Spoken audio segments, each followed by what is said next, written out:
Welcome. In this video, I will show you how to change and customize the fonts on your B12 website. This will cover selecting a font pairing, overriding individual font settings, and adjusting text styles. From your dashboard, go to Website in the left sidebar menu, then click on Style. In the Style panel, click on the Fonts tab. You will see a list of available font pairings. These are royalty-free, so you can use them at no cost. Click on any pairing to instantly change your site's fonts. I recommend noting your current selection in case you want to switch back. To adjust individual font details, select Override Fonts from the panel. Click on the text element you want to edit.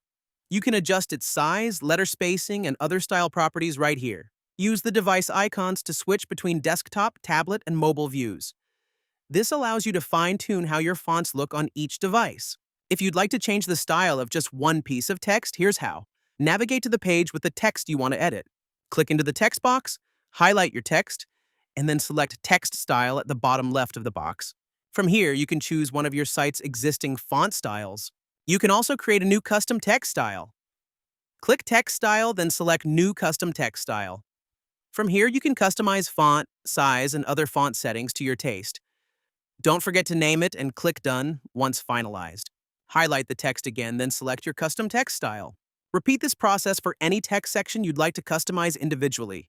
When you are happy with your changes, click Publish in the top right corner to update your live website. If you have questions, the Help Center has all the answers you need. Check the link in the description. Haven't tried B12 yet? Start for free and generate your AI website in less than 60 seconds. Thanks for watching, and we can't wait to see what you build.